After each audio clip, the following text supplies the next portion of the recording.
Hey guys, welcome to another Sunday School video here with First Baptist Church's Sunday School. And hopefully you guys will be able to catch up on a lot of the other videos that we've put out there.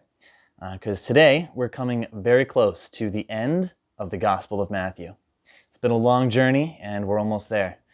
This is the second to last week. Next week we will conclude the Gospel. And next week we'll have a pretty hefty application for us. So you can look forward to that one.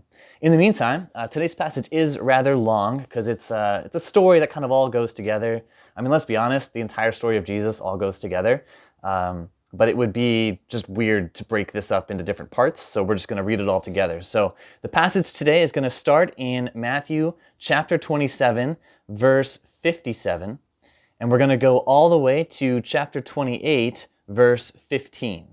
So if you have a Bible or you want to pull it up, you can do that, and I'm just going to read it here. I've got technically the old NIV, so if you've got that, awesome. If you're on Bible Gateway, that's the new NIV, so there might be a few words that are different. It's not that big of a deal. All right, let's do this. It says, as evening approached, let me remind you, this is immediately after the death of Jesus, which we talked about last week. So as evening approached, there came a rich man from Arimathea, named Joseph, who had himself become a disciple of Jesus. Going to Pilate, he asked for Jesus' body, and Pilate ordered that it be given to him. Joseph took the body, wrapped it in a clean linen cloth, and placed it in his own new tomb that he had cut out of the rock. He rolled a big stone in front of the entrance to the tomb and went away. Mary Magdalene and the other Mary were sitting there opposite the tomb. So something to note from this section is that there were witnesses. All right, so we know that Jesus' body went into this tomb. Both Marys can attest to it. They were there.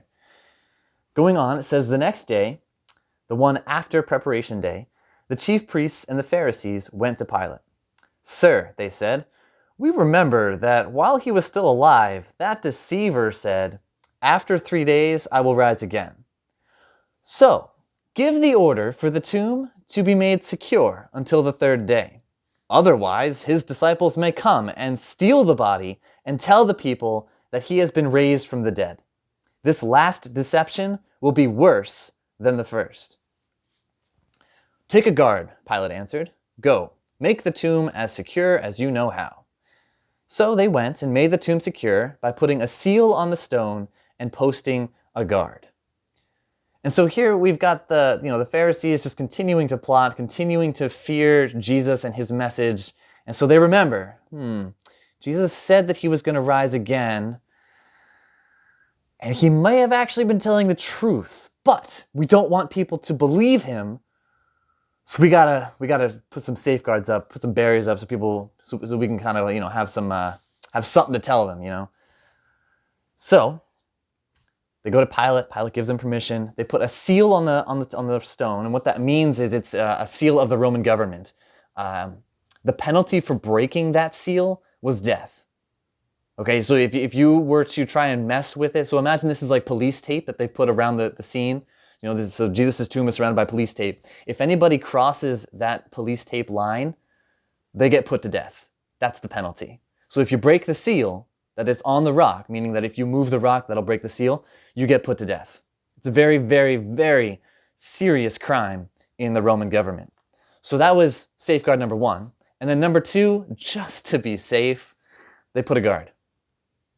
Probably several guards, actually. But they put guards there, trained professionals, to make sure that nobody messed with the tomb. That is how serious they took this whole let's make sure Jesus stays dead thing. So then we get to chapter 28. After the Sabbath, at dawn, on the 1st day of the week, Mary Magdalene and the other Mary went to look at the tomb. There was a violent earthquake, for an angel of the Lord came down from heaven, and going to the tomb, rolled back the stone and sat on it. His appearance was like lightning, and his clothes were white as snow. The guards were so afraid of him that they shook and became like dead men.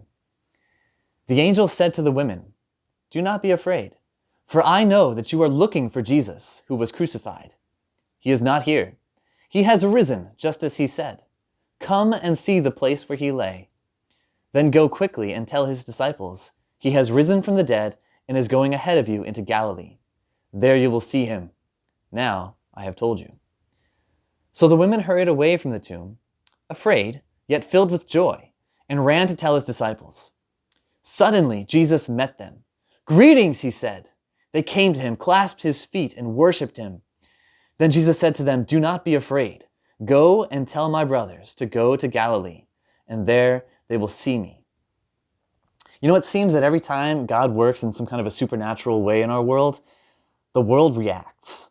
You know, when Jesus died, there was darkness, the curtain temple in the temple was torn in two, there was an earthquake, tombs broke open, and there were people who actually came back to life in that moment.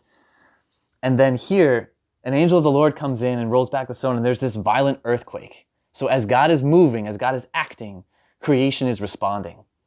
It's shaking. And then, of course, we see that the guards were so afraid that they shook, and I'm going to interpret this that they passed out. They went unconscious, because it says they became like dead men. And you got to notice this. So these are trained professionals, guards in the Roman army that are posted there, and they're so afraid of this angel and how he looks and what he does that they shake and become like dead men. They pass out. Whereas the two women that are there, also seeing this happen, they don't pass out. It doesn't even seem like they shake. Granted, they're afraid, but they're more sturdy, they're more hardy than those guards were, because they didn't pass out at the sight of this angel. So they were able to actually listen to him and hear what he has to say. I guess you could say they were braver than the guards. And so they encounter this angel, and the angel says, "Hey, you're looking for Jesus, and Jesus ain't here. He's already risen. He's already gone. So you need to go tell the disciples, go to Galilee. That's where Jesus is going to meet you, and he'll say hi to you there. You need to go and do this." And so the women, they hurry away. They're going to go do that, and then Jesus actually intercepts them, because I have a note here that the word for tell, it says they were running to go tell the disciples. It's like, the basic, oh, we're really excited, we have some news, let's tell you something. When Jesus appears to them and he says, "Go and tell my brothers," there's actually a different word for tell used there, and it is more along the lines of proclaim.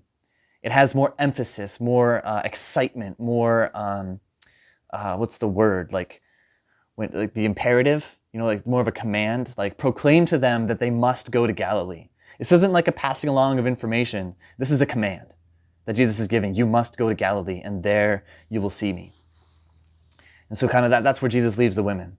And so then the final part of this passage today, it says, "While the women were on their way, some of the guards went into the city and reported to the chief priests everything that had happened. And when the chief priests had met with the elders and devised a plan, they gave the soldiers a large sum of money, telling them, 'You are to say, his disciples came during the night and stole him away while we were asleep. If this report gets to the governor, we will satisfy him and keep you out of trouble.' So the soldiers took the money and did as they were instructed. And this story has been widely circulated among the Jews to this very day." So what happens here? The Pharisees' plan backfires. They put the seal on there, they put the guards there, and still Jesus' body is gone. Now, was it because the disciples came and stole the body?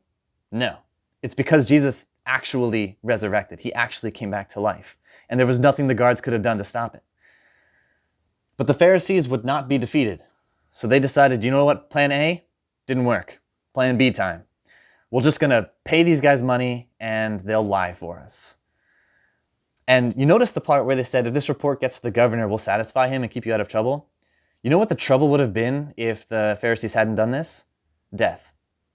The guards failing in their responsibility was worthy of death, just as much as breaking the seal to the stone was worthy of death.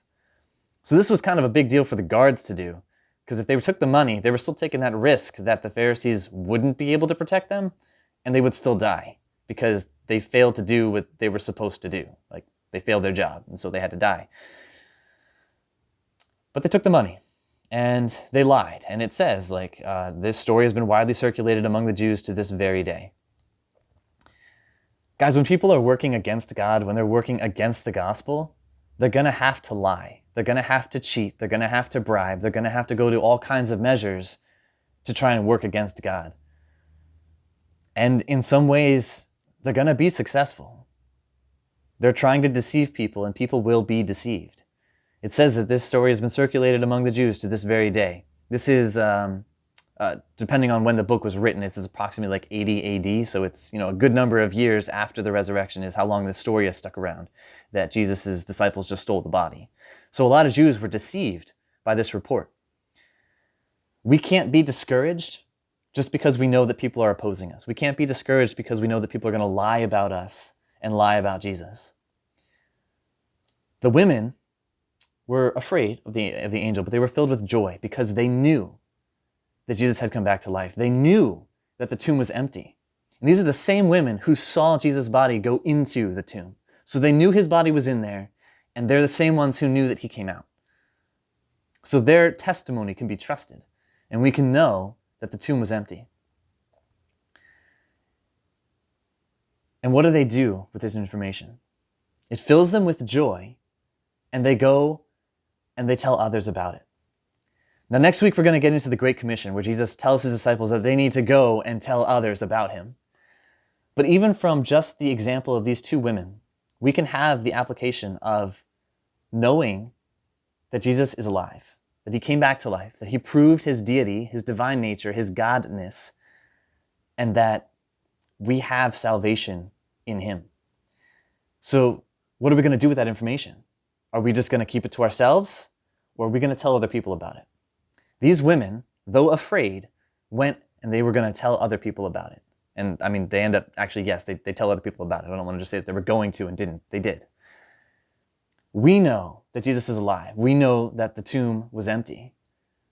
So are we going to keep it to ourselves, or are we going to tell other people about it? My suggestion to you is to go and to tell other people about it. Who in your life doesn't know Jesus? Go and tell them about him. I look forward to seeing you again next week.